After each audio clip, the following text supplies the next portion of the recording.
जय हिंद। आप सभी को नमस्कार। आशा करता हूं आप सब बहुत ही अच्छे हैं और पूरी शिद्दत और मेहनत से आप लोग लगे हुए हो। कल पहला एग्जाम हुआ आपका बिहार पुलिस का। आशा करता हूं आप सबका एग्जाम अच्छा गया होगा। अगर आपने मेहनत किया है तो डेफिनेटली है कि आप हकदार हो बिहार पुलिस में आने के लिए। ये जो वीडियो है बेसिकली साइंस का एनालिसिस होगा और जैसा कि हमने यहाँ लिखा भी है, आपका 99% क्वेश्चन जो ऐसे थे जो हमने आपको करवाया था। एक और चीज हम बार बार जब भी यूट्यूब पे हम आते थे, एक चीज हम आपके सामने रखते थे कि आप नीचे लिंक है, आप स्टेटस के क्वेश्चंस फॉलो करें। तो जो डिफिकल्ट क्वेश्चंस आया है, ठीक है, वो भी आपके स्टेटस वाले क्वेश्चंस है, वो हम डिस्कस करेंगे। कल हम इसलिए नहीं आए क्योंकि चीजों को एक बार एनालाइज करना बहुत जरूरी है, ठीक है, क्योंकि जो आने वाले लोग हैं उनको फायदा हो पाए और वो चीजों को समझ के उस हिसाब से अपना रणनीति बना पाए। यह भी बहुत इंपॉर्टेंट होता है कि जब एग्जाम का पेपर आप बाहर क्वेश्चंस आते हैं तो उसका इंक्लिनेशन देखना बहुत इंपॉर्टेंट होता है कि एग्जामिनर चाह क्या रहा है, ठीक है, उस हिसाब से आपको आगे का रणनीति बनाना है। ऐसा नहीं है कि कल जैसे एग्जाम हुआ हम आपके सामने आ जाए और आपको जस्ट बिकॉज ऑफ व्यूज हम क्वेश्चंस आपको करवा दे। जो भी होगा यहाँ मोस्ट ऑथेंटिक होगा। हम हमेशा कहते हैं अगर आप इस चैनल से जुड़े हैं तो आपका सिलेक्शन श्योर है। बस आप बातों को ध्यान से सुनिएगा और जो भी चीज मैं बताऊं उसको केयरफुली नोट डाउन करिएगा। नीचे लिंक है, मैं फिर से कहता हूं, नंबर सेव करके व्हाट्सएप पर जो भी क्वेश्चंस हम वहां डालते हैं उसको आप नोट बनाइए। एक एक वीडियो से अगर आप ज्योग्राफी वाला भी अगर आप YouTube का फॉलो कर रहे हो तो 3-3 क्वेश्चंस पूछेंगे। स्टार्ट करते हैं साइंस का, इसी तरीके से जीएस का हम करवाएंगे, बट पहले हम साइंस का करवा देते हैं कि साइंस क्योंकि बहुत ज्यादा मात्रा में पूछे जाते हैं। चलिए, और कहां से कितने क्वेश्चंस आए और आगे आपका रणनीति क्या होना चाहिए इस पे हम बात करेंगे। बस जितना हमने आपको दिया है, मैं फिर से कहता हूं, जितना हमने आपको दिया है वो मोर देन इनफ है आपका बिहार पुलिस के लिए, ठीक है। और एक दो क्वेश्चन जो बाहर गया वो अभी हम लोगों ने वो टॉपिक कंप्लीट नहीं किया, जैसे हाइब्रिडाइजेशन वाला क्वेश्चन था, बट उससे कुछ मायने नहीं रहता। आप 100 क्वेश्चन अगर 25 क्वेश्चन आ रहे हैं उसमें से अगर आप 23 कर ले रहे हो तो आप ऑलरेडी सिलेक्टेड हो, ठीक है। चलिए तो क्वेश्चंस देखते हैं। और ये जो क्वेश्चंस हैं मैं पहले भी आपको बता चुका हूं, अगर आपको नहीं पता है तो हर सेंटर पे आपके पेपर डिफरेंट थे, ठीक है। तो एक पेपर तो बहुत वायरल भी हो रहा था, आप लोगों को मिला भी होगा, ठीक है, तो उसका एनालिसिस हम लोग बाद में करेंगे। ये जो स्टूडेंट ने भेजा था बहुत मेहनत किया, उसने पूरा अच्छे से लिख के भेजा, तो उसको हम लोग एनालिसिस करते हैं। इससे आप ये भी समझ पाओगे कि आखिर क्वेश्चंस पूछे कहां जा रहे हैं, ठीक है। देखिए सबसे पहला क्वेश्चन था आपका कि न्यूक्लियस का डिस्कवर किसने किया था। आप मेरी बातों पे ध्यान रखिएगा कि मैं क्या करवा रहा हूं। बाइलिंगुअल मेहनत किया गया, हिंदी इंग्लिश दोनों वालों को समझ में आएगा। तो जो पहला क्वेश्चन और जो पहला टॉपिक जो सबसे इंपॉर्टेंट है वही टॉपिक से 3-3 क्वेश्चंस पूछे गए हैं, वो है आपका साइटोलॉजी, ठीक है, आपका कोशिका विज्ञान। अच्छे से जाइए, पीडीएफ बना हुआ है, वीडियो भी हमने आपको दिया, वहीं से सब के सब क्वेश्चंस थे। ये थे आपका कि जो आपका जो न्यूक्लियस है, दैट मीन जो केंद्रक है, ठीक है, केंद्रक का खोज किसने किया था। तो आपको याद रखना है रॉबर्ट ब्राउन ने किया था। आपको समझ में आया कि बेसिकली जो सेल के बारे में पूछा रहा है, तो सेल का जितना भी कोशिकांग है, जैसे सबसे पहला क्वेश्चन आपको पूछा जाएगा कि सेल का डिस्कवर किसने किया था। पहला क्वेश्चन आप अपने दिमाग में शांतिपूर्वक सुनते चलिएगा, ठीक है, ताकि क्वेश्चन आपके दिमाग में रिवीजन हो। पहला क्वेश्चन आपको पूछा जाएगा कि सेल का, ठीक है, डिस्कवर किसने किया था। तो याद रखिएगा सेल का जो डिस्कवर किया था वो किसने किया था, रॉबर्ट हुक ने किया था। किसने किया था, रॉबर्ट हुक ने किया था आपका सेल का डिस्कवर। अब जो ये रॉबर्ट हुक था, ठीक है, याद रखिएगा, इसने जो सेल का जो डिस्कवर किया था, मतलब कोशिका का जो डिस्कवर किया था, ठीक है, बेसिकली इसने किस चीज पे इसने अपना जो है ये एक्सपेरिमेंट किया था, ये भी क्वेश्चन आपका पूछा गया है। तो याद रखिएगा कॉर्क पे।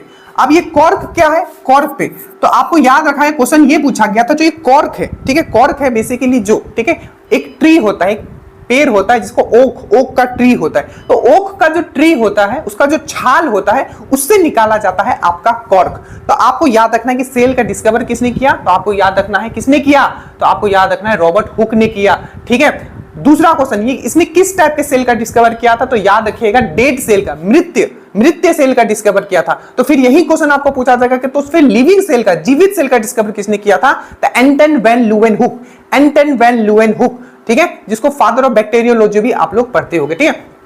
तो आपको याद रखना कि लिविंग सेल का जो डिस्कवर किया था वो एंटन वैन ल्यूवेनहुक ने किया था, और आपका जो डेड सेल का जो डिस्कवर था, मृत आपका जो कोशिका का जो डिस्कवर था वो किसने किया था, तो आपका रॉबर्ट हुक ने किया था। और रॉबर्ट हुक ने कहां से एक्सपेरिमेंट किया था, तो कॉर्क से। और ये कॉर्क कहां से निकाला जाता है, ये क्वेश्चन पूछा गया था, तो ओक ट्री का छाल से निकाला जाता है। ये चीज आपको याद रखना है। यही क्वेश्चन आपको घुमा देगा और केमिस्ट्री में आपको पूछ लेगा कि फादर ऑफ न्यूक्लियस, केंद्रक के पिता किसको बोला जाता है, केमिस्ट्री के अगर टर्म में बोला जाए तो आपको याद रखना है वो है आपका रदरफोर्ड। ये वही रदरफोर्ड है जिसने नाइट्रोजन का भी डिस्कवर किया था, याद रखिएगा। तो जो पहला ये जो टॉपिक था आपका, याद रखना है, ये जो न्यूक्लियस से पूछा गया था, और न्यूक्लियस जो है आपको याद रखना है, ठीक है। आपको क्वेश्चन पूछ लिया जाएगा। मैं फिर से कहता हूं, अगर आप ड्रीम डोज से जुड़े हो, ठीक है, तो आप लोगों से डिफरेंट हो, ठीक है। आप चीजों को सिर्फ रट नहीं रहे हो, चीजों को आपको कनेक्ट करना है और कनेक्ट करके कंसेप्ट डेवलप करना है। यहां न्यूक्लियस से पूछा गया तो आपके दिमाग में ये भी आना चाहिए कि बहुत बार क्वेश्चन पूछा जाता है कि जो न्यूक्लियस है, जो आपका कोशिका है, ठीक है, जो कोशिका है, इसका दिमाग किसको कहा जाता है। तो आपको याद रखना है कोशिका का जो दिमाग कहा जाता है, ठीक है, और पूरा सेल को जो कंट्रोल करता है, ठीक है, वो कौन है आपका, वो है आपका ये न्यूक्लियस। तो ब्रेन किसको बोला जाता है, पूरा सेल का ब्रेन, कोशिका का पूरा ब्रेन किसको बोला जाता है, तो न्यूक्लियस। एक क्वेश्चन यहां और छपता है कि जितने भी कोशिकांग है, जितने भी सेल ऑर्गेनेल्स है, उसमें सबसे बड़ा सेल ऑर्गेनेल्स कौन सा है, तो आपको याद रखना है कि सबसे बड़ा जो सेल ऑर्गेनेल्स है वो न्यूक्लियस ही है। और 3 ऐसे, ठीक है, कोशिकांग है जिनके अंदर डीएनए मिलता है। एक है आपका न्यूक्लियस जिसके अंदर डीएनए और आरएनए दोनों मिलता है। एक है आपका क्लोरोप्लास्ट, हरित लवक, जो कि कहां मिलता है, याद रखना, ये यूपीपीसीएस में पता नहीं कितनी बार पूछा गया। 2 ऐसे, ठीक है, न्यूक्लियस को छोड़कर 2 ऐसे आपके कोशिकांग जिसमें डीएनए मिलता है। एक है आपका क्लोरोप्लास्ट। क्लोरोप्लास्ट को हम लोग किस नाम से जानते हैं, किचन ऑफ सेल, कोशिका का किचन के नाम से जानते हैं। तो क्लोरोप्लास्ट जो कि सिर्फ प्लांट में मिलता है, ठीक है, और एक माइटोकॉन्ड्रिया। तो माइटोकॉन्ड्रिया और जो क्लोरोप्लास्ट है, ये 2 कोशिकांग, ठीक है, ये 2 सेल ऑर्गेनेल्स, दोनों में डीएनए मिलता है। और आपको याद रखना है जो न्यूक्लियस है इसमें डीएनए और आरएनए भी मिलता है, डीएनए आरएनए दोनों मिलता है। और न्यूक्लियस याद रखिएगा, इसका डिस्कवर किसने किया, तो रॉबर्ट ब्राउन ने किया है। न्यूक्लियस को ब्रेन ऑफ द सेल बोला जाता है। और न्यूक्लियस जो है आपको याद रखना है सबसे बड़ा कोशिकांग है। इससे आपने क्या समझा कि आपको जो साइटोलॉजी है उसको पढ़ के जाना है। पढ़ के कहां से, ड्रीम डोज का वीडियो पीडीएफ से करके जाना है आपका। जो कल सब क्वेश्चंस करके आए, 25 क्वेश्चन है ना, इसमें एक ही 2 क्वेश्चन ऐसा होगा जो नहीं करके कोई आया होगा, ठीक है। और ऐसा नहीं कि हमने पूरा महाभारत पढ़ाया, हम हमेशा बिलीव करते हैं चीजों को कंसाइज वे में कंसेप्ट के साथ पढ़ाने के लिए, ठीक है।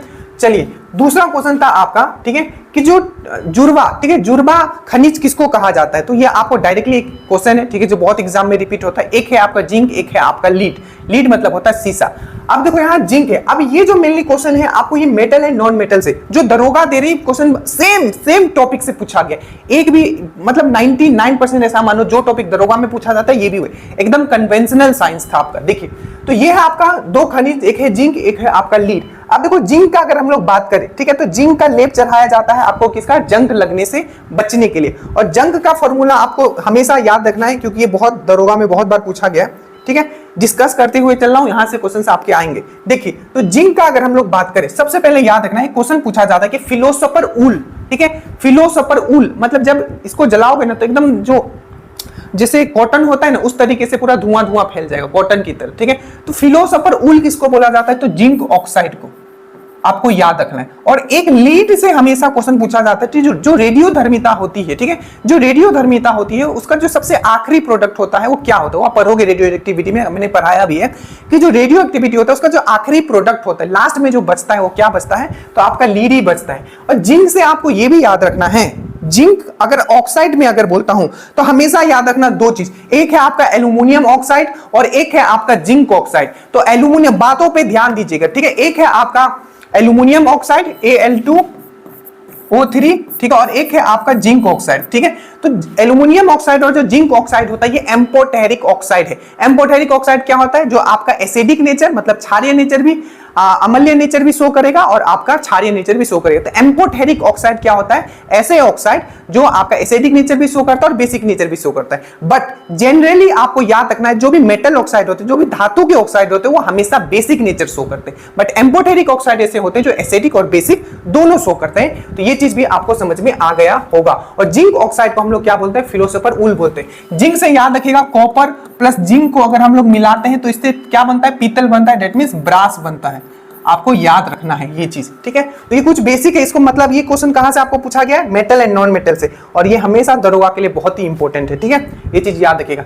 जैसे कि यहाँ जिंक है ना, तो जिंक का परत चढ़ाते हैं किसके लिए, आपका जंग से बचाने के लिए। तो जंग का फॉर्मूला पूछा गया था, तो आपको याद रखना है Fe2O3.XH2O। अच्छे से याद रखना, ये बहुत इंपॉर्टेंट है, Fe2O3.XH2O, ठीक है, आपको ये चीज याद रखना है। उसके बाद नेक्स्ट क्वेश्चन है डीएनए। ये सब क्वेश्चंस बहुत ही बेसिक क्वेश्चंस है, ठीक है, बट जो लोग पढ़े हैं बिहार पुलिस लेवल के लिए यही क्वेश्चन होना चाहिए, ठीक है। अब उनको तो ऐसा तो है नहीं कि उनको जाके ऑपरेशन करना है, तो बेसिक क्वेश्चंस ऐसे ही क्वेश्चंस आने चाहिए, 10 से 15% हार्ड भी क्वेश्चंस आने चाहिए, ठीक है। अब देखो डीएनए का बात किया मैंने, डीएनए से क्या क्या आपको करवाया। सबसे पहले मैंने आपको जो बताया ऊपर वाला, सबसे पहले डीएनए का फुल फॉर्म आपको याद रखना है, डीऑक्सीराइबोन्यूक्लिक एसिड, डीऑक्सीराइबोन्यूक्लिक एसिड। मैंने आपको एक चीज करवाया जो हमेशा डीएनए में पूछा जाता है कि इसमें कौन सा सुगर होता है, तो पेंटोज सुगर होता है। कौन सा सुगर होता है? पेंटोज सुगर होता है, पेंटोज सुगर याद रखना, ठीक है। और मैंने आपको एक चीज करवाया था जो फेवरेट है एकदम फेवरेट समझो, मतलब डीएनए का फेवरेट क्वेश्चन दो तो है, एक तो ये पूछ लिया जाता है कि डीएनए का डिस्कवर किसने किया, तो आपको बोलना है डीएनए का डिस्कवर किसने किया, तो आपको फ्रेडरिक मिस्टर ने किया, फ्रेडरिक मिस्टर ने किया, ये लिखा हुआ है, ठीक है, फ्रेडरिक मिस्टर। और डीएनए का डबल हेलिक्स मॉडल, डीएनए का डबल हेलिक्स मॉडल किसने किया, तो वाटसन एंड क्रिक ने किया। और आरएनए का डिस्कवर किसने किया, जो उसका हेलिक्स मॉडल होता है, तो वाटसन एंड आर्थर ने किया। याद रखना, फिर से यही क्वेश्चन पूछा जाएगा कि डीएनए का हेलिक्स मॉडल किसने किया, तो आपको याद रखना है किसने किया, तो आपका वाटसन एंड क्रिक ने किया। किसने किया? आपका वाटसन एंड क्रिक ने किया। वही आरएनए का हेलिक्स मॉडल किसने किया, तो आपको याद रखना आरएनए वाला जो मॉडल है वो किसने किया, वाटसन एंड आर्थर। तो वाटसन रहेगा, यहां आपका आर्थर आ जाएगा, ठीक है। और बोलेगा कि डीएनए का डिस्कवर किसने किया, तो आपको याद रखना है फ्रेडरिक मिस्टर ने किया। डीएनए का फुल फॉर्म क्या है? Deoxyribonucleic acid. डीएनए में कौन सा सुगर होता है, तो डीएनए में पेंटोज सुगर होता है। डीएनए में अब एक जो सबसे फेवरेट क्वेश्चन पूछा जाता है कि डीएनए में, ठीक है, जो नाइट्रोजेनियस आपका जो क्षार होता है, नाइट्रोजेनियस बेस होता है, वो कौन सा होता है, तो मैंने आपको करवाया था कि ATCG, याद रखना। तो एडेनिन, थाइमिन, एडेनिन होता है, थाइमिन होता है, साइटोसिन होता है और ग्यूनाइन होता है। फिर से बोलो, एडेनिन होता है, कौन सा आपका नाइट्रोजेनियस बेस होता है, क्षार होता है डीएनए में, तो आपका एडेनिन, थाइमिन, साइटोसिन और आपका ग्यूनाइन, ठीक है। तो ATCG, तो एडेनिन, थाइमिन, साइटोसिन और ग्यूनाइन। और याद रखिएगा आरएनए में क्या होता है, यही रहता है, बस थाइमिन की जगह क्या आ जाता है, यूरासिल आ जाता है, यूरासिल आ जाता है। याद रखना ये सब, ठीक है, समझ में आया? ये सब ऐसे आपको लिखा हुआ है नोट्स में। उसके बाद है आपका ये सब हो गया। ये देखिए ये डायरेक्टली आपका मैक्सिमम मैंने स्टेटस में भी ये सब क्वेश्चंस डाला है, तो शुरू से अगर आप स्टेटस, तो ये भी क्वेश्चन स्टेटस में मैंने डाला था, जितने भी मेजरिंग इंस्ट्रूमेंट है, ठीक है। अब से मैं ऐप पे भी क्या करूंगा, एक ऐसा फोल्डर बनाऊंगा जिसमें जितना भी स्टेटस वाला क्वेश्चन होता है मैं वहां डाल दूंगा। सब बिहार पुलिस तो उसी से निकल जाता है आपका साइंस, ठीक है। देखिए ये पायरोमीटर बहुत लोगों ने नहीं किया होगा, हो सकता है हाई टेम्परेचर जो नापता है, उच्च तापमान जो नापा जाता है, ठीक है। देखो तो ये जो भी क्वेश्चन हमने किया है, ये डीएनए वाला किया हमने, ठीक है। ये डिस्कवर ऑफ न्यूक्लियस, ये सब जो कहां से था, साइटोलॉजी, तो साइटोलॉजी एक चैप्टर हो गया। दूसरा मेटल एंड नॉन मेटल आपका केमिस्ट्री से पढ़ के जाना है, ठीक है। उसके बाद ये एक जो है आपका question periodic table, periodic table जितना मैंने आपको पढ़ा दिया है उससे एक क्वेश्चन बाहर नहीं आएगा। और जैसा कि मैं हमेशा कनेक्ट करवाता हूं, याद रखिएगा कनेक्शन इंपॉर्टेंट है, चाहे आपका लाइफ में कनेक्शन हो, चाहे आपका स्टडी में कनेक्शन हो, जितना ज्यादा कनेक्शन रहेगा, ठीक है। आप कनेक्शन मतलब ये नहीं कि पढ़ाई के समय वो कनेक्शन बनाना, कनेक्शन मतलब होता है लोगों का से कनेक्ट, नेटवर्किंग जिसको बोला जाता है। कोई भी अगर किसी पद पे है, बड़े पद पे, तो नेटवर्किंग के कारण, नेटवर्किंग देखो तो मैं हमेशा जब भी आपको पढ़ाता हूं तो मैं कैसे समझाता हूं। अगर मैंने सोडियम के बारे में बात किया तो मैंने क्या बोला था कि सिंबल याद रखा कीजिए। क्या? तो पूछा गया था कि जो सोडियम का है सिंबल क्या होता है, ठीक है। एक तो पूछा गया था, नहीं वो आगे पूछा गया था कि आयरन का सिंबल क्या होता है। यहां पूछा गया था कि जो सोडियम का एटॉमिक नंबर क्या होता है। मैंने बहुत बार करवाया, सोडियम से सबसे पहला मैंने आपको करवाया था कि ये क्या है, ये एक आपका क्या है, ये एल्केली मेटल है। क्या है आपका? एल्केली मेटल है। क्या है आपका? एल्केली मेटल है, जो कि फर्स्ट ग्रुप में आता है, पहला क्वेश्चन। दूसरा मैंने आपको क्या करवाया था, इसका सिंबल क्या होता था, Na, एन कैपिटल, ठीक है, स्मॉल a। उसके बाद मैंने आपको क्या करवाया था, इसका जो, ठीक है, जो आपका एटॉमिक नंबर होता है कितना होता है, 11, याद भी मैंने करवाया। Hydrogen, helium, lithium, beryllium, boron, carbon, nitrogen, oxygen, fluorine, neon, sodium, 11 है इसका, ठीक है। तो 11 क्या है, इसका एटॉमिक नंबर है। और मैंने आपको सोडियम से मैंने आपको क्या करवाया था, तो सोडियम एक क्या है, बहुत ही रिएक्टिव क्या है आपका मेटल है। क्या है आपका? बहुत ही रिएक्टिव मेटल है। इसलिए सोडियम हो गया, पोटासियम हो गया, तो रिएक्टिविटी सीरीज जरूर याद करके जाइएगा, ठीक है। मैं आपको ग्रुप में डाल दूंगा, ठीक है। तो आपका जो सोडियम है वो हमेशा किरासन में रखा जाता है। तो ये क्वेश्चन पूछा गया था। और एक क्वेश्चन पूछा गया था आपका आयरन से, तो उसको हम आगे डिस्कस करेंगे। ये डीएनए हो गया, ये डीएनए एक इसमें से कोई पूछा गया था, ये सब आपका कोशिका से है, ठीक है। ये सोडियम और ये ट्विंस वाला जो है आपका मेटल एंड नॉन मेटल से, ठीक है, मतलब जो आपका ये दो हो गया सोडियम, ये सब ये आपका धातु और अधातु से। उसके बाद है आपका पायरोमीटर। तो ये जो पायरोमीटर वाला है ये जो है आपका मेजरिंग इंस्ट्रूमेंट से, इसको बहुत ही अच्छे से हमने करवाया था, ठीक है। मेजरिंग इंस्ट्रूमेंट मैंने लिस्ट 20 आई थिंक 10-12 मैंने लिस्ट भी आपको दिया था। मेजरिंग इंस्ट्रूमेंट ये आपका फिजिक्स का क्वेश्चन है। मेजरिंग इंस्ट्रूमेंट जैसे यहाँ पायरोमीटर दिया हुआ है, पूछ लेगा कि टैकोमीटर क्या करता है, तो आप मुझे कमेंट करना कितने लोगों को पता है कि टैकोमीटर क्या करता है, नीचे आपको कमेंट करना है, ठीक है। टैकोमीटर क्या करता है, मेजरिंग इंस्ट्रूमेंट से।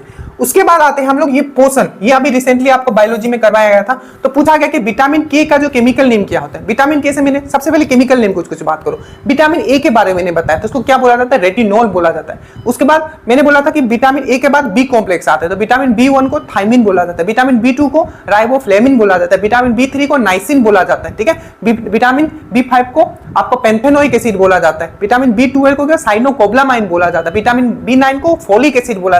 तो ये जो मैंने आपको करवाया है ये सब चीज आपके बायोलॉजी के नोट्स में है, ठीक है। तो ये है बेसिक था, ऐसे आप कहीं से आप भी पढ़ सकते हो, इसमें कुछ बड़ा क्वेश्चन नहीं है ये। तो विटामिन के, अब एक चीज मैंने बताया था कि जो विटामिन के जो है, ठीक है, ये दो ऐसे विटामिन होते हैं, ठीक है, जो आपके कहां बॉडी में बनते हैं। एक तो विटामिन डी के बारे में बताया था, जिसको हम लोग हार्मोन विटामिन भी बोलते हैं, जिसको हम लोग सनशाइन विटामिन भी बोलते हैं, ठीक है। और विटामिन डी की कमी से आपको रिकेट्स हो जाता है। यहां है विटामिन के, ठीक है। तो विटामिन के जो है आपका ब्लड क्लॉटिंग के लिए बहुत इंपॉर्टेंट। ब्लड क्लॉटिंग मतलब रक्त का थक्का जमना, मतलब अगर मान लो यहाँ कट लग गया तो उसका थक्का जमना बहुत इंपॉर्टेंट है, ठीक है। तो उसका थक्का जमना बहुत ही इंपॉर्टेंट है, तो उसके लिए विटामिन के इंपॉर्टेंट होता है। मैंने ये भी बताया था कि विटामिन के भी जो हमारे बॉडी में बनता है, और कहां बनता है, तो आंत में बनता है। और आंत में क्या बनाता है इसको, तो बैक्टीरिया बनाता है। कौन सा, तो ई कोली बैक्टीरिया बनाता है। तो ये विटामिन वाला पक्का याद रखिएगा। और विटामिन का जो ये शब्द है, विटामिन शब्द किसने दिया था, तो ये फंक ने दिया था। तो बेसिकली ये वाला जो क्वेश्चन था ये आपका पोषण से है, मतलब न्यूट्रिशन से, जो आपको पीडीएफ में बहुत ही अच्छे से दिया हुआ है, ठीक है, जाके देख लेना। उसके बाद है कि आयोडीन की कमी से कौन सा रोग होता है, बेसिक क्वेश्चन है, सबको पता है। ये है आपका आयोडीन का, ये है आपका हार्मोन से क्वेश्चन, मतलब अंतस्रावी ग्रंथि जब आप पढ़ोगे तो उसमें ये दिया हुआ बेसिक क्वेश्चन है। तो खैर सबको पता होगा कि आयोडीन की कमी से क्या होता है, तो गोइटर होता है। अब यहां देखो बेसिकली आयोडीन क्या है, मैंने आपको बताया था ये भी पोषण वाला है, पोषण वाला चैप्टर से क्या है, ये दोनों पोषण वाला चैप्टर से। अब याद करो मैंने आपको बताया था आयोडीन, आयोडीन क्या है, एक सूक्ष्म, ठीक है, आपका सूक्ष्म पोषण है, मतलब ये माइक्रो न्यूट्रिएंट्स है, मतलब जो कम मात्रा में हमें चाहिए। और ये क्यों चाहिए, ताकि हमारा थायराइड ग्लैंड जो है अच्छे से काम करे। पहला क्या है, ये माइक्रो न्यूट्रिएंट्स है। दूसरा ये क्यों चाहिए, ताकि हमारा थायराइड ग्लैंड है वो अच्छे से काम करे। अगर ये नहीं खाओगे तो थायराइड ग्लैंड में फूल जाता है, वो बढ़ जाता है, ठीक है। अब इसी चीज को अगर हम लोग आयोडीन को देखें, और आयोडीन को अगर हम लोग केमिस्ट्री के टर्म में अगर हम लोग देखते हैं, ठीक है, हमेशा करने कर, तो आयोडीन के बारे में मैंने आपको एक चीज बताया था कि आयोडीन एक ऐसा अधातु है, आयोडीन एक ऐसा अधातु है, ठीक है, क्या, जो लस्चरस है, मतलब चमकीला है। देखिए जितने भी आपके अधातु होते हैं बेसिकली उनका प्रॉपर्टी होता है कि नॉन लस्चरस हो गए, मतलब वो कभी चमकेगा नहीं, उसमें चमक नहीं होता है। बट आयोडीन एक ऐसा नॉन मेटल है, ठीक है, अधातु है जो कि लस्चरस है। ये क्वेश्चन पूछा गया है, ठीक है। नेक्स्ट क्वेश्चन, जो आयोडीन है ये किस आपके जो ग्रुप से बिलोंग करता है, तो आपको याद रखना है ये आपका 17वां नंबर का जो ग्रुप है, 17 नंबर का जो ग्रुप है उससे आपका ये बिलोंग करता है, आपको अच्छे से याद रखना है। और दूसरा आपको याद रखना है ये आपका कौन सा, उस ग्रुप का नाम क्या है, तो हैलोजन है। पीरियोडिक टेबल से क्वेश्चंस 2 से 3 रहने की पूरी संभावना है, ठीक है। तो ये आपका आयोडीन था। उसके बाद है नींबू, ये सब तो बेसिक क्वेश्चन है, ठीक है, इसको हार्ड बनाया जा सकता था अगर इसमें फॉर्मूला पूछ लेता। तो मैं आपको बता चुका हूं बीपीएससी में फॉर्मूला पूछा गया है, तो आप फॉर्मूला भी याद रखिए। सबसे पहले अगर पूछा गया कि नींबू में कौन सा एसिड होता है, मैंने बहुत बेसिक से करवाया आपको ये सब। तो नींबू जो है, ठीक है, खट्टा, तो जितना भी खट्टा फल है, ठीक है, उसमें क्या है आपका, याद रखिएगा, उसमें है आपका साइट्रिक एसिड। क्या है उसमें, साइट्रिक एसिड। अब बट याद रखना क्वेश्चन ट्विस्ट करेगा, पूछेगा कि इमली में कौन सा होता है, तो आपका टार्टरिक एसिड, ठीक है, इमली में कौन सा होता है, तो आपका टार्टरिक एसिड होता है। ये चीज आपको याद रखना है। अब चलिए फिर से एक बार हम लोग रिवीजन करते हैं। पहले है नींबू, नींबू में कितना पीएच होता है, पोटेंशियल ऑफ हाइड्रोजन, जल्दी से बताओ। तो मैंने क्या बताया, 2-4 गोल नींबू दे दो, तो 2-4 गो 2.4। एग्जाम पॉइंट ऑफ व्यू से बता रहा हूं कि पीएच अगर आपको पूछेगा, पीएच अच्छे से पढ़ के जाना, इसका भी ट्रिक करवाया हुआ है। जैसे कि आपका जो आंत में जो गैस्ट्रिक जूस होता है उसका पीएच कितना होता है, तो 2 से 2.5 होता है। ईएसआई का क्वेश्चन है। जो आपका ये नींबू है इसका पीएच कितना होता है, तो आपको याद रखना है जो ये 2.4 होता है। विनेगर जिसको हम लोग बोलते हैं एसिटिक एसिड, विनेगर जिसको हम लोग बोलते हैं एसिटिक एसिड, फॉर्मूला बोलो जल्दी, विनेगर एसिटिक एसिड, ये फॉर्मूला पूछा जाएगा। तो विनेगर जिसको हम लोग बोलते हैं विनेगर जिसको हम लोग बोलते हैं सिरका, CH3COOH, ये विनेगर या सिरका का फॉर्मूला है CH3COH। इसका कितना होता है pH, तो 3 होता है, ठीक है। समुद्र का जो जल होता है उसको पचा नहीं पाते हो तो उसका कितना होता है 8.5, 85 होता है 8.5। ये सब आपको कराया हुआ है तो आपको याद रखिएगा 8.5 होता है आपका किसका 85, पचा नहीं पाओगे आप किसका सी का जो मतलब समुद्र का जो जल होता है, ठीक है। सिरका का pH कितना होता है, तो pH सिरका का 3 होता है। नींबू का कितना होता है, तो 2.4 होता है। गैस्ट्रिक जूस का कितना होता है, तो 2 से 2.5 होता है, दोनों में जो दिया होगा, ठीक है। अब देखो नींबू में होता है साइट्रिक एसिड। आप फिर से याद करो, जो आपका एप्पल है, ठीक है, एप्पल में क्या होता है, एप्पल में कौन सा एसिड होता है, तो आपको याद रखना है मैलिक एसिड। एप्पल में क्या होता है, मैलिक एसिड। एप्पल का कलर लाल क्यों होता है, एंथोसाइन के कारण। किससे, एंथोसाइन के कारण। दूसरा आपको याद रखना है जो पालक होता है, ठीक है, या आपका टमाटर होता है, तो इसमें कौन सा होता है, तो ऑक्जेलिक एसिड। क्या होता है, टमाटर, सब्जी है दोनों, तो टमाटर और आपका पालक में कौन सा होता है, तो आपको याद रखना है टमाटर और पालक में जो होता है आपका याद रखना है वो क्या होता है, तो वो होता है आपका ऑक्जेलिक एसिड। क्या होता है आपका ऑक्जेलिक एसिड आपका होता है टमाटर और पालक में, ठीक है। टमाटर पालक हो गया। उसके बाद आप आगे बढ़ते हैं, ठीक है। जैसे कि हमने बोला कि एप्पल में होता है मैलिक एसिड, ठीक है, और एप्पल लाल क्यों होता है, एंथोसाइन के कारण। उसी तरीके से अगर पूछे कि टमाटर का लाल क्यों होता है, तो वो होता है आपका लाइकोपीन के कारण। आपको पता है बाकी, और अगर मैं बात करूं, ठीक है, कि जितना खट्टे फल में क्या होता है, साइट्रिक एसिड होता है। हमारे पेट में कौन सा एसिड होता है, तो HCl होता है, हाइड्रोक्लोरिक एसिड। हाइड्रोक्लोरिक एसिड को किस नाम से जानते हैं, तो ब्यूरेटिक एसिड के नाम से जानते हैं, म्यूरेटिक एसिड के नाम से, म्यूरेटिक एसिड के नाम से जानते हैं, ठीक है। और जो हो गया, ये हो गया, चलिए इतना हो गया, ऑक्जेलिक हो गया। हाँ, अब जो डंक होता है, ये क्वेश्चन पूछा गया था, आई थिंक ये किसी और सेट में था, मैं इसको लिख भी देता हूं कि जो आपका जो चींटी होता है उसमें कौन सा एसिड होता है, तो फॉर्मिक एसिड। की क्या होता है, फॉर्मिक। और फॉर्मूला पूछा गया, पता नहीं मैंने कितनी बार आपको बताई है, HCCOH। देखिए अगर आप जो भी ये बोलता हूं या लिखता हूं उसको नोट डाउन कर लीजिए, ठीक है, या आप उसको दिमाग में रखने की कोशिश कीजिए अगर आपको याद है पहले से तो, ठीक है। तो फॉर्मिक एसिड होता है। तो ये एक क्वेश्चन था, आपको पता होगा। इसका मैं फिर से बोलता हूं, दूध में क्या होता है, तो लैक्टिक एसिड होता है, याद रखिएगा। और टर्मरिन में मतलब आपका इमली में टार्टरिक एसिड। और याद रखिएगा कि जितने वीडियोज एंड पीडीएफ दिए गए उससे बाहर आपको कुछ नहीं पढ़ना है। सिर्फ अगर स्पीडी एनालिसिस भी अगर आप कर लेते हो और प्रीवियस एनालिसिस, तो ये सब बन जाता है आपका, ठीक है। उसके बाद है आपका स्टार्च। ये देखिए, ये क्वेश्चन अभी थोड़ा दिन पहले आपका जो बीपीएससी ट्री के क्वेश्चन में था कि स्टार्च के जो आपका प्लांट होता है चाहे फ्लावर होता है, जो भी आपका प्लांट है चाहे आपका फ्लावर है, वो जो है अपना खाना किस फॉर्म में स्टोर करता है। जैसे कि अगर यही चीज आपको अगला बार चेंज कर दे और पूछ ले कि जो ह्यूमन बीइंग होता है वो अपना खाना किस फॉर्म में स्टोर करता है, तो आपको याद रखना है ग्लाइकोजिन। ग्लाइकोजिन के फॉर्म में करता है। और कहां स्टोर करता है, तो आपको याद रखिएगा आपका लीवर में करता है और आपका मसल में करता है। ग्लाइकोजिन क्या है, तो बेसिकली एक कार्बोहाइड्रेट ही, पर ये पॉलीसेकेराइड कार्बोहाइड्रेट है, ठीक है। तो ह्यूमन बीइंग किस फॉर्म में अपना खाना स्टोर करता है, ग्लाइकोजिन के फॉर्म में। कहां करता है, तो लीवर में करता है और मसल में करता है। वही अगर आपको क्वेश्चन पूछे कि जो प्लांट हो चाहे फ्लावर हो किस फॉर्म में करता है, तो स्टार्च के फॉर्म में करता है। और स्टार्च भी आपका क्या है, पॉलीसेकेराइड कार्बोहाइड्रेट। और याद रखिएगा प्लांट का जो कोशिका भित्ति बना होता है वो किससे बना होता है, मतलब सेल वॉल किससे बना होता है प्लांट का, तो आपका सेलुलोज से बना होता है, वो भी एक पॉलीसेकेराइड है, ठीक है। एक आया था, देखो ये इलेक्ट्रोमैग्नेटिक स्पेक्ट्रम। अगर आप फिजिक्स का जो मैंने प्लेलिस्ट बनाया था, अगर आपने उसको कंप्लीट किया है, तो जैसे ही मैंने लाइट स्टार्ट किया उसमें इलेक्ट्रोमैग्नेटिक स्पेक्ट्रम के बारे में मैंने बताया, ठीक है। जैसे कि सबसे ज्यादा एनर्जी जो होगा किस रे का होगा, किस रे का सबसे ज्यादा एनर्जी होगा, तो आपको बोलना है कि गामा रे का।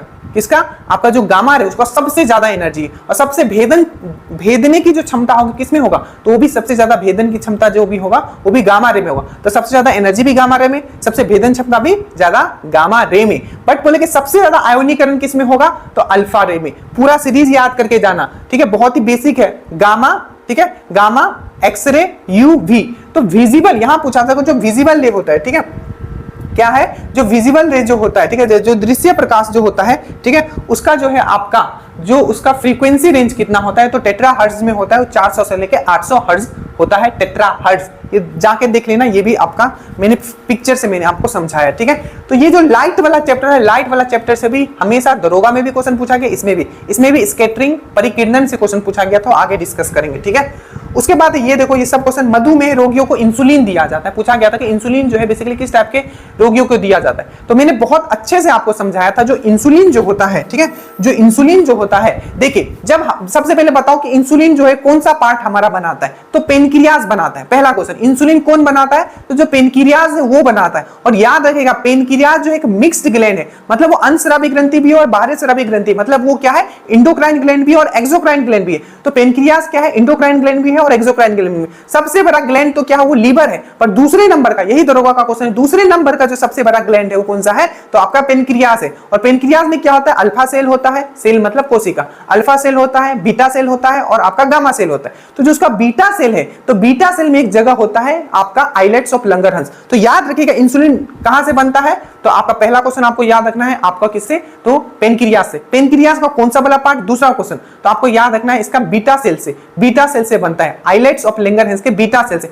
इंसुलिन का काम क्या होता है? तो हमारे बॉडी में जो भी ग्लूकोज है, वो ग्लाइकोजिन में वो चेंज कर देता है। अगर ये नहीं होगा तो जो ग्लूकोज है वो ग्लाइकोजिन में चेंज नहीं होगा और हमारे बॉडी में स्टोर नहीं होगा, तो जो हमारा ब्लड है उसमें ग्लूकोज का मात्रा बढ़ जाएगा, जिससे आपको क्या हो जाएगा? डायबिटीज हो जाएगा। तो याद रखिएगा कि जो आपका पेनक्रियाज का जो बीटा सेल है वो क्या रिलीज करता है? इंसुलिन हार्मोन रिलीज करता है। याद रखिएगा, और अगर वो रिलीज नहीं होगा तो डायबिटीज हो जाता है। इसीलिए जब वो रिलीज नहीं होता है तो बाहर से आपका इंसुलिन का आपका क्या लेना पड़ता है? आपका क्या लेना पड़ता है? आपका इंजेक्शन लेना पड़ता है। तो यहाँ क्वेश्चन ये था कि इंसुलिन जो है, इसमें कौन सा आई थिंक मेटल पूछा हुआ था, ठीक है, मधुमेह रोगियों के लिए इंसुलिन, ठीक है, इंसुलिन, तो इस टाइप का क्वेश्चन था, ठीक है, पूछा गया था। जैसे कि ब्लड में क्या होता है? आयरन होता है, ये चीज याद रखिएगा, ठीक है। क्लोरोफिल में क्या होता है?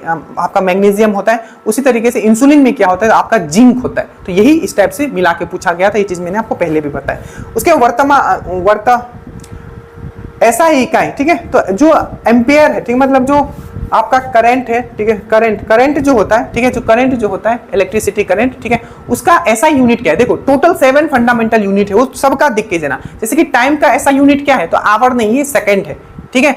उसी तरीके से आपको पूछा जाएगा कि टेम्परेचर का ऐसा यूनिट क्या है? तो वो केल्विन है। तो ये फिजिक्स का जो फंडामेंटल है, ठीक है, 7 फंडामेंटल यूनिट है, वहां से क्वेश्चन पूछा गया। तो एम्पेयर जो है, एम्पेयर किसका है? ये करंट का है, करंट का एम्पेयर, ठीक है। वोल्टेज का वोल्टेज, चार्ज का क्या होता है? आवेश का कूलम होता है, ठीक है। ये पूरा मैंने एक टॉपिक ही आपको करवाया बेहतरीन तरीके से। उसी तरीके से आपको पूछ जाएगा कि चुंबकीय जो फ्लक्स होता है उसका क्या है? तो वेबर है। चुंबकीय फ्लक्स घनत्व का, दैट मींस फ्लक्स डेंसिटी का क्या है? तो टेस्ला है, ठीक है। उसी तरीके से आपको याद रखना है रेजिस्टेंस का क्या है? तो ओम है, ठीक है, याद रहेगा। तो ये पूरा आप पढ़ के जाना यूनिट वाला, और 7 फंडामेंटल यूनिट तो पक्का पढ़ के जाना। टाइम का सेकंड होता है, केल्विन, टेम्परेचर का केल्विन होता है, ठीक है, मास का किलोग्राम होता है। तो ये जो है सब पढ़ के जाइएगा, बहुत इंपॉर्टेंट है। तो ये 13 क्वेश्चन हो गए। आगे आते हैं, उसके बाद ये देखिए, ये क्वेश्चन भी ट्रिक से आपको करवाया हुआ है कि साइंटिफिक नेम ऑफ पीकॉक क्या है। पूरा ट्रिक से आपको ये चीज आपको स्टैटिक जीके में भी करवाया गया, ठीक है, कि पीकॉक का बात क्या है। तो मैंने बताया था पीकॉक, पेबो क्रिस्टिया, क्राई कर रहा है, क्योंकि पीकॉक का क्या होता है? मोर पंख निकाल लेता है तो रो रहा है वो लोग, तो क्राई कर रहा है। तो पेबो क्रिस्टिया जो था, पूछा गया था साइंटिफिक नेम जो है पीकॉक का क्या है? Pääbo Chrystia. उसके बाद पूछा गया था कि जो D2O होता है, भारी जल जिसको बोला जाता है, हैवी वाटर बोला जाता है, ठीक है, इसका काम क्या है? इसी से एक रिलेटेड क्वेश्चन था। तो देखो, हैवी वाटर का सबसे पहला क्वेश्चन आपको याद रखना है कि इसका डिस्कवर किसने किया था? तो आपको याद रखना है यूरे ने किया था। ये क्वेश्चन पूछा गया है। उसके बाद इसका जो मॉलिक्यूलर वेट होता है, ठीक है, मॉलिक्यूलर जो वेट होता है इसका कितना होता है? तो 20 होता है, ठीक है। तो मॉलिक्यूलर वेट जो होता है इसका 20 होता है। तो याद रखना इसका मॉलिक्यूलर वेट। तो मॉलिक्यूलर वेट जो है इसका आणविक जो द्रव्यमान होता है, ठीक है, मॉलिक्यूलर जो इसका वेट होता है, ठीक है, आणविक भार जो होता है इसका, ठीक है, वो कितना होता है? मॉलिक्यूलर वेट या आणविक भार जो होता है 20 ग्राम पर मोल। याद रखेंगे, डिस्कवर किसने किया था इसका? तो आपको याद रखना है यूरे ने किया था। इसको क्या बोलते हैं? ड्यूटेरियम ऑक्साइड बोलते हैं, ठीक है। और याद रखें, इसका 2 सबसे बड़ा यूज है। एक तो इसको आपका मॉडरेटर, मंदक के रूप में यूज किया जाता है। आपका कहां? आपका जहां रेडियो एक्टिविटी का यूज किया जाता है एनर्जी प्रोडक्शन के लिए, ठीक है। तो इसको एज ए मंदक यूज किया जाता है। दूसरा, इसको एज ए शीतलक, कूलेंट भी यूज किया जाता है। तो एज ए मंदक भी यूज किया जाता है, एज ए आपका शीतलक भी यूज किया जाता है, मतलब कूलेंट, और एज ए मॉडरेटर यूज किया जाता है। नेक्स्ट आप याद रखोगे, इसका डिस्कवर यूरे ने किया था। इसका मॉलिक्यूलर वेट 20 ग्राम पर मोल है। तो ये चीज आपको याद रखना है। ये रेडियो एक्टिविटी में है, तो ये भी समझ में आ गया कि रेडियो एक्टिविटी से क्वेश्चन पूछे जा रहे हैं। उसके बाद न्यूटन का तीसरा नियम पे क्वेश्चन था। अगेन देखो, Fleming left hand rule, right hand rule, Newton का तीसरा रूल, ये सब चीज आपको करवाया हुआ है। बस आपको सब वीडियोस देख के जाना। तो जो रॉकेट है वो आखिर किस सिद्धांत पे काम करता है? तो लीनियर, ठीक है, न्यूटन के थर्ड लॉ ऑफ मोशन पे काम करता है, न्यूटन का जो तीसरा नियम है, ठीक है, गति का जो तीसरा नियम है उस पे वो काम करता है कौन, आपका इक्वल एंड ऑपोजिट रिएक्शन जिसको हम लोग बोलते हैं, तो न्यूटन के थर्ड लॉ पे वो काम करता है, ये चीज आपको याद रखना है, ठीक है। और law of conservation of linear momentum पे भी ये काम करता है। तो दो आपको याद रखना है कि law of linear momentum, law of linear मतलब कंजर्वेशन ऑफ लीनियर मोमेंटम पे काम करता है, ठीक है, ये सब समझा चुका हूं। और दूसरा आपको याद रखना है कि न्यूटन के तीसरे नियम पे काम करता है, ठीक है। एक फ्लेमिंग राइट हैंड रूल और फ्लेमिंग लेफ्ट हैंड रूल से भी एक क्वेश्चन पूछा गया था, तो मैंने बहुत अच्छे से बताया कि फ्लेमिंग राइट हैंड रूल मैंने क्या बताया था, फ्लेमिंग राइट हैंड रूल जो है आपका जनरेटर के लिए, फ्लेमिंग लेफ्ट हैंड रूल जो है ये मोटर के लिए। फ्लेमिंग राइट हैंड रूल में हम मेनली जो हमारा फोकस होता है वो करंट पे होता है, क्योंकि करंट ही तो हम लोग निकालते हैं जनरेटर से, जिसे मैंने बताया ये 3 उंगली रखेगा, अल्टरनेट रखेगा, हर एक उंगली जो है एक दूसरे के ऊपर 90 डिग्री का कोण बनाता है, आपको मैंने बताया था परपेंडिकुलर, जिसके बी वाला जो है ये मिडिल वाला जो है ये करंट का डायरेक्शन बनाता है, ये वाला जो है मैग्नेटिक फील्ड का डायरेक्शन बनाता है, और ये जो है आपका थंब वाला ये आपका फोर्स का डायरेक्शन बताता है कि किस डायरेक्शन में घूम रहा है। तो ये पढ़ना है, पढ़ाया हुआ है।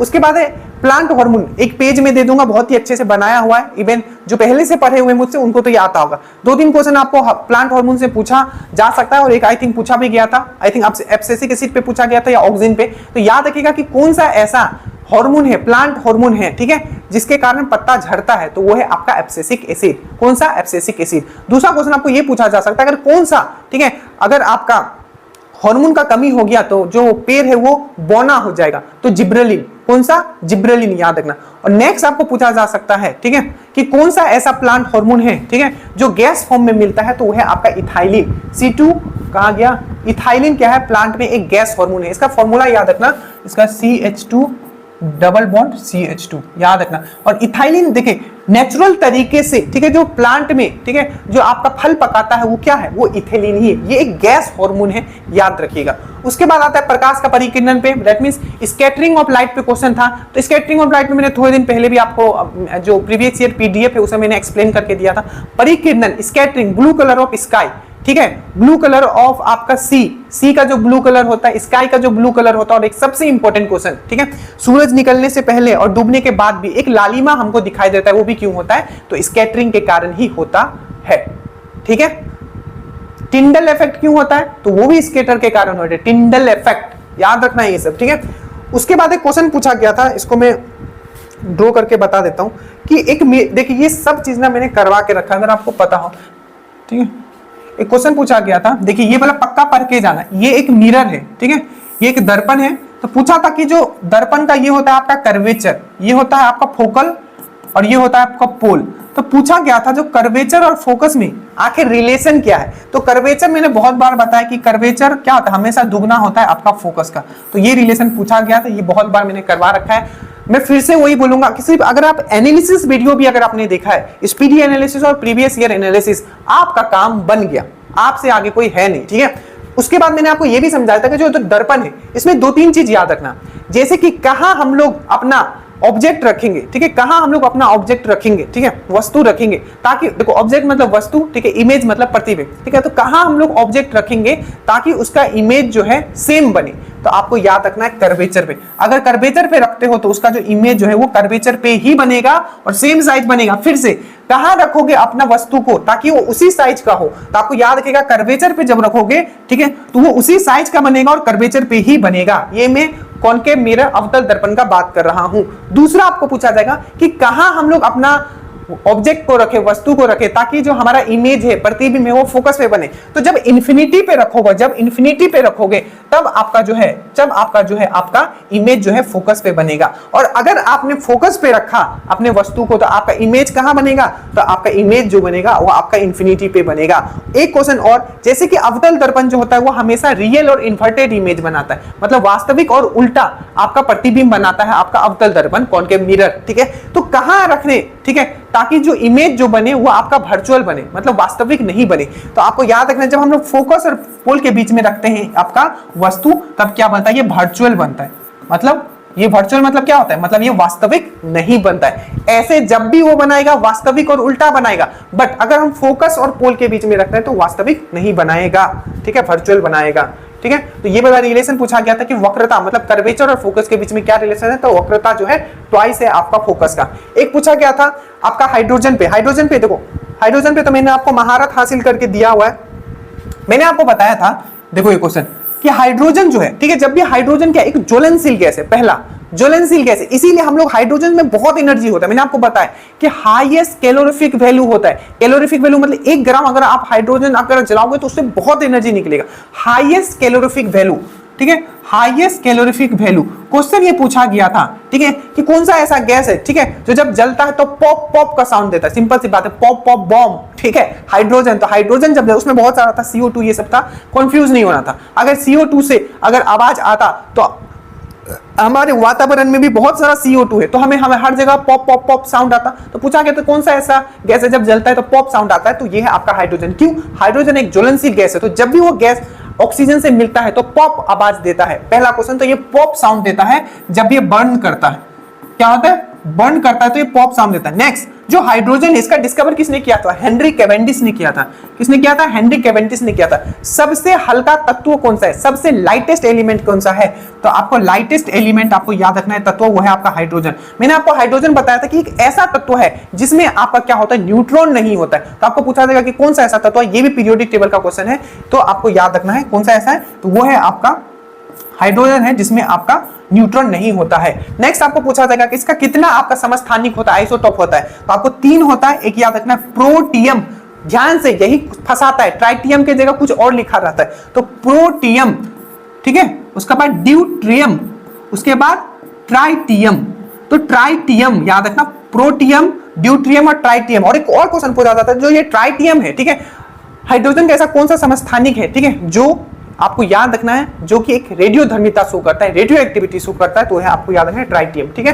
ऐसे ऐसे और भी बहुत सारे क्वेश्चन पूछेंगे जो हमने आपको करवाए, बट एटलीस्ट आप इतना याद रखो। देखिए, जिनका भी आगे एग्जाम है, अभी सिर्फ साइंस का बात करेंगे, नेक्स्ट वीडियो में हम किसी और चीज का बात करेंगे, ठीक है। तो अभी मैं बस जो मैं आपको बता रहा हूं उस पर आपको फोकस करना है, ठीक है।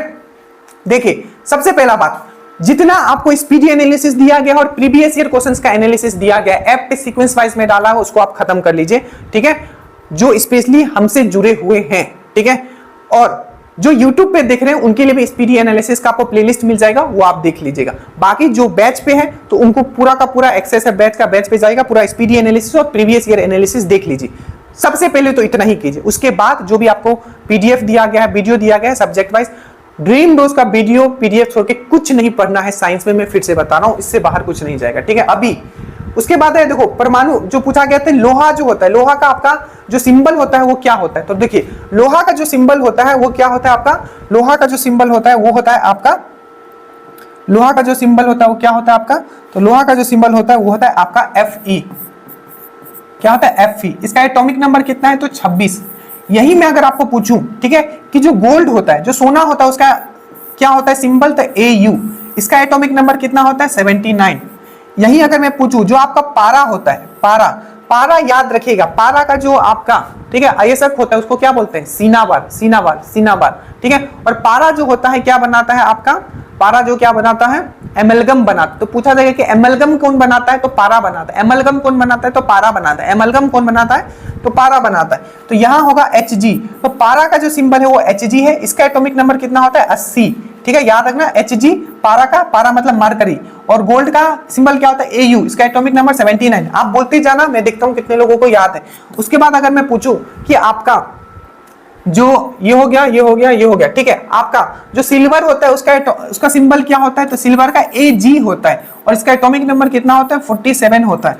उसी प्रकार से आपको पूछे कि थोरियम, थोरियम का क्या होता है? तो Th होता है। एटॉमिक नंबर कितना होता है इसका? 90 होता है। उसी तरीके से आपको पूछे कि यूरेनियम, यूरेनियम का Ur, ठीक है, तो यूरेनियम का एटॉमिक नंबर कितना होता है? तो 92 होता है, ठीक है, यूरेनियम का 92 होता है। इसके बाद एक बहुत इंपॉर्टेंट है जो कि W से डिनोट किया जाता है, ठीक है, जो कि W से डिनोट किया जाता है, वो है आपका क्या? तो वो है आपका यूरेनियम, थोरियम Th। यूरेनियम में सिर्फ U होता है, याद रखिएगा, गलत मत कीजिएगा। यूरेनियम में सिर्फ U, थोरियम में Th, ठीक है, ये इंटरनेशनली एक्सेप्टेड है, आप नहीं बना सकते हो, ठीक है।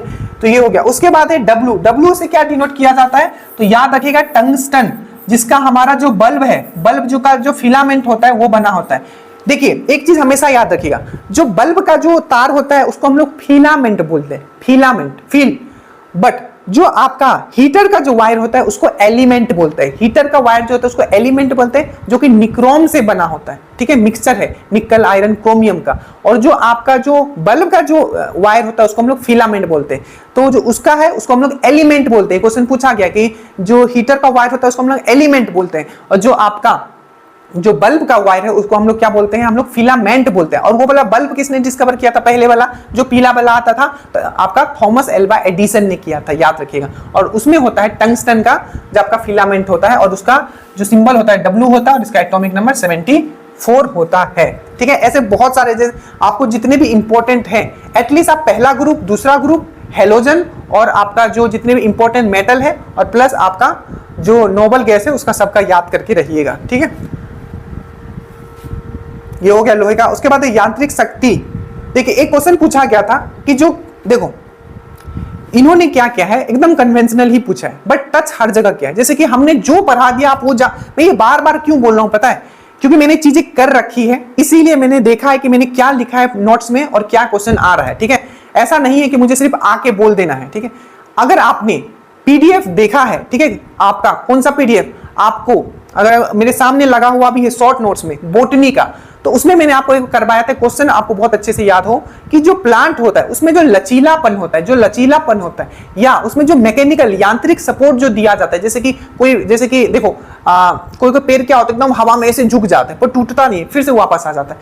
तो आखिर ये किस कोशिका, ठीक है, किस उत्तक के कारण होता है। तो हमने आपको करवाया था, जो आपको दो चीज करवाया, देखो जहां से श्योर क्वेश्चन आएगा, इवन यूट्यूब पे भी वो पढ़ा हुआ है। एक चीज मैंने आपको बताया था कि जो प्लांट का जो पादप जगत है उसका वर्गीकरण जरूर देख लीजिएगा। तो उससे क्वेश्चन पूछा गया था कि पादप जगत का, ठीक है, एम्फीबियन किसको बोला जाता है, उभयचर किसको बोला जाता है। तो मैंने आपको बहुत ही अच्छे से कराया था कि थैलोफाइटा, ब्रोयोफाइटा और टेरिडोफाइटा, ये तीनों मैंने अच्छे से करवाया था, जिसमें मैंने आपको बताया था कि जो ब्रोयोफाइटा है इसको क्या कहा जाता है, तो प्लांट जगत का उभयचर कहा जाता है। तो अच्छे से देख लेना, जैसे कि थैलोफाइटा, एल्गी, फंगी, ये सब किसमें आता है, तो थैलोफाइटा का पूरा अच्छा से पढ़ के जाना, ठीक है।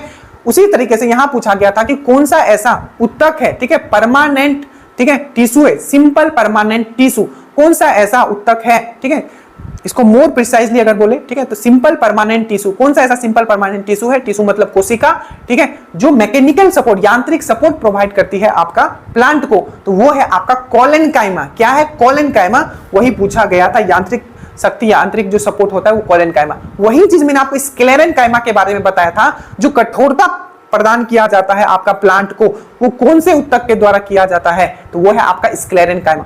बहुत अच्छे से हर चीज कराया हुआ है। मैं फिर से कहूंगा, जितना ड्रीम डोज आपको दे दिया गया है उससे बाहर आपको कुछ नहीं आ रहा है। ज्योग्राफी का आपको जितना सीरीज है यूट्यूब पे भी अवेलेबल है, इसके नीचे में उसका ये भी दे दूंगा प्लेलिस्ट, उतना बस पढ़ के जाओ, उससे ज्यादा आपको कुछ नहीं पढ़ना है। बाकी जो भी सब्जेक्ट है उसका एनालिसिस करेंगे, बट साइंस का एक दो एनालिसिस हम लोग और करेंगे। प्लीज बताइएगा आपको कैसा लगा, और जो ड्रीम डोज का जो ये मेहनत है अगर आपको पसंद आ रहा है, और अगर आपको बिहार पुलिस में फाइनली सिलेक्शन लेना है, इतना जितना दिन बचा हुआ है, तो प्लीज इसकी स्ट्रेटेजी फॉलो कीजिएगा। जो भी ड्रीम डोज बता रहे हो, जो भी वीडियोस आ रहा है, सब्सक्राइब करके रखिए। जय हिंद।